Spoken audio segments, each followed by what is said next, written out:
1344. In the Anhui province, a 17-year-old boy named Zhu Yuanzhang is burying the last of his family. All of them have been claimed by famine and plague in a single month.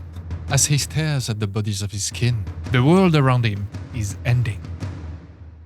For a century, the Mongol Khans have ruled China with an iron fist, but now, the very earth and sky seem to be rejecting them. This boy, a future monk and beggar, is about to become the instrument of that rejection.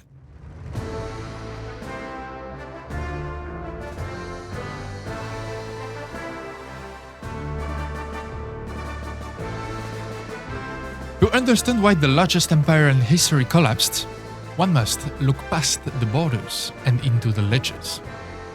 By the 1340s, the Yuan Dynasty was the seizing machine. The Mongols had instituted a rigid racial hierarchy. At the top sat the Mongols and the Central Asian foreigners, and at the very bottom, the Han Chinese. But this dominion no longer rested on military terror. It rested on a corrupt bureaucracy and a free-falling economy. To fund their constant internal power struggle, the courts printed paper money with such abandon that the currency became worth less than the bark it was printed on.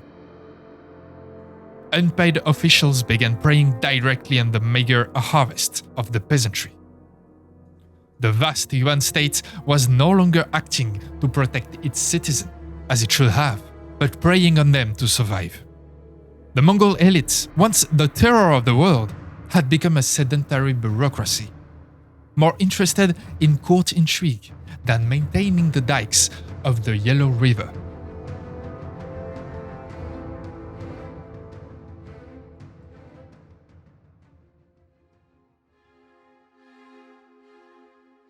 The middle of the 14th century saw the start of the Little Ice Age, a period of colder temperature across the northern hemisphere, which lasted from the 14th to the 19th century. Despite a cooling of only 1 degree, this period saw the beginning of harsher winters and more frequent flood. Be careful not to confuse this long period with the event in game, which is more localized in time and space. This can be one of the reasons of the 1351's devastating flood of the Yellow River. The Yuan response was a political suicide. They conscripted 150,000 peasants for a titanic forced labor project to divert the river. It was in this mud, among these starving and abused men, that the rebellion ignited. A rumor spread that a one-eyed stone statue has been dug up, bearing a prophetic inscription. The stone man has but one eye. He shall call the world to rise against the river. This event and the devastation it caused fueled the anger of the population and threw them in the arms of faith. The White Lotus Society, a Chinese sect, propagated an apocalyptic vision. The world was plunged into darkness, but the Prince of Light, the Ming Wang, was coming to establish an era of purity. The rebels used red turbans, the color of fire and transformation, to create an identity. Under the first leaders, like Han Shantong, the rebellion became messianic, and the Mongol were portrayed as demons who had to be destroyed. But Han Shantong, one of the most prolific leaders, was quickly captured and executed by the Mongols. But his son, Han Lina, proclaimed himself the young Prince of Radiance and claimed to be from the Song dynastic royalty. The spark needed for a large-scale revolt was here.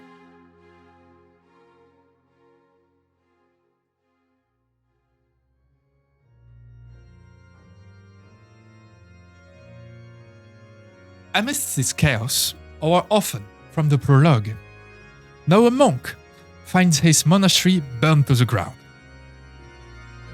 With nowhere to go, Zhu Yuanzhang joins a local rebel band. But Zhu is different. While other rebel leaders are content with looting and waving the prophecy around, Zhu is a cold-blooded pragmatist. The group he joined was led by Guo Zixin, who was quickly impressed by the capacities of Zhu Yuanzhang, so much that he offered him his adopted daughter in marriage. Zhu soon gained enough influence to lead his own army, and on the 10th of April 1356, he captures Nanking. But instead of burning and looting the city, Zhu Yuanzhang imposed a strict discipline to its troops, thus winning the hearts of a population weary of wars. He began to recruit the educated scholars like Liu Bowen, who hated the Mongols but feared the religious madness of the original Red Turbans. Under the guidance, Zhu's messages changes. He stops talking about the Prince of Light and starts talking about restoring the Han. Apart from Zhu Yuanzhang, multiple warlords emerged across China.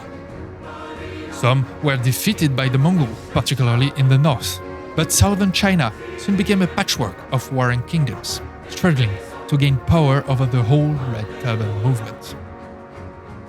In the middle of that, the Yuan officials captured by the Red Turban armies were treated with considerable violence.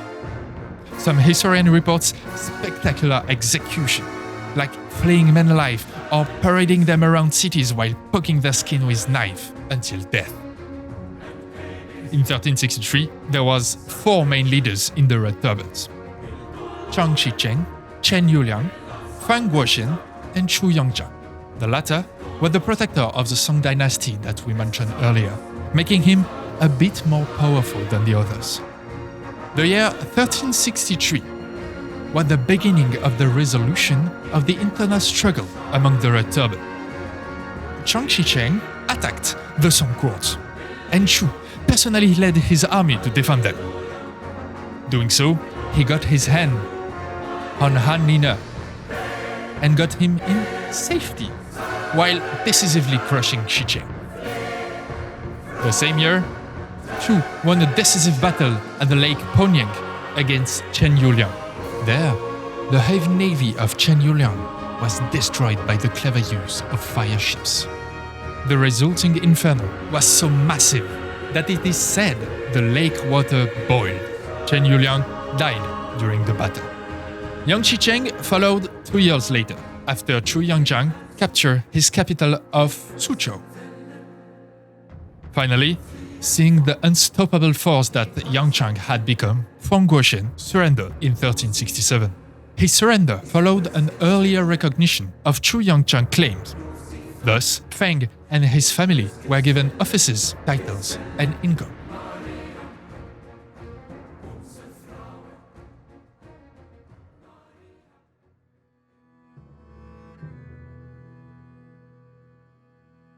In 1368, Zhu Yuanzhang enters Hanbalik as the Hongwu Emperor. The Great Khan, Togon Temur, doesn't wait for a siege. He gathers his courts and retreats into the Mongolian steppes. Historians often view this as an ejection, a total defeat. But according to Marie Favreau's book, La Horde, Through Mongol Eyes, this was just a strategic retreat. They followed an ancient nomad logic. When strong, we invade, when weak, we retreat. They retreated into the north, keeping their titles, their administration, and their claim to China intact. They remained a ghost empire, first at the northern Yuan, then its successor states, haunting the Ming borders for generations. Yet, the price of this survival was the end of an era. When China fell out of the Mongol orbit, the global machinery of the horde stopped turning. The standardized coin, the unified calendars, the safe conduct passes that once allowed a traveler to cross half the world all vanished. The fall of Yuan triggered a chain reaction across Europe and Asia. From the plains of Hungary to the shores of the Pacific, the world began to reorganize. New warlords and fledgling states rose to fill the vacuum built on the ruins of the Mongol dream.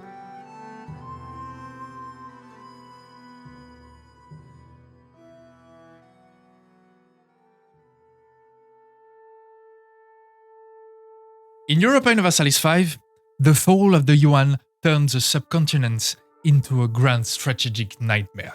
Between 1345 and 1350, the spark is lit. And as a Yuan player, you are faced with a choice. Do you imprison the rebel leader Han Shantong? Doing so triggered the rebellion immediately. But even if you avoid this, the rot of the 14th century is inescapable. Low stability, poor legitimacy, or a dissatisfied commoner state will eventually plunge the Middle Kingdom into chaos. Once the situation starts, the Yuan is crippled. You lose 20 stability and legitimacy instantly. Your subjects' liberty desire hits its ceiling, and the Red Turban Rebellions guts your army, reducing your levy size by 45% and the mercenary size by 75%, and you are no longer an empire. Every month, the game rolls the dice. There is a 20% chance that the kingdom will split from the Yuan, taking some of your most competent characters with them. These new states have the Warring States reform, and here is a moment where the player's choice becomes critical. You can choose to play as the struggling Yuan, trying to reign in the rebels, or switch perspective and play as one of the rising kingdom, including Zhu Yuanzhang, future Ming. The Middle Kingdom faction tried to preserve the status quo, while the Red Turban rebels fight to topple it. Every new state has an allegiance value. Below 0%, they join the rebellion, and above 50%, they stay loyal to the Yuan. As the Yuan, you can grant independence to loyalists to gain stability, but every defection brings you closer to the end of your mandate. There are only two ways this storm ends. If the Yuan can survive for 20 years, restore their legitimacy, and crush the rebels, they regain their cause and the unified China casus belli, effectively resetting the mandate. But the historical path is more likely and easier. If the Red Turban rebels seize enough territory across the four corners of China, the rebellion ends in victory. The rebel leader is then elevated to an emperor, replaces the Yuan at the head of the Middle Kingdom, and the era of the kingdom who won begins, usually the Ming.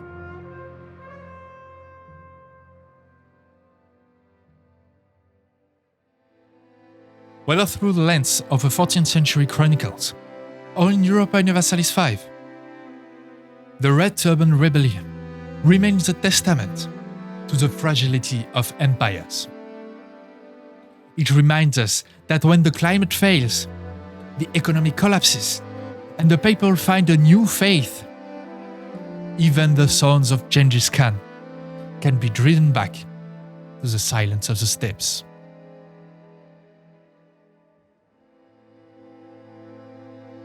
Subscribe to the channel to make sure you don't miss any of the upcoming historical documentaries and new features on Europa Universalis V.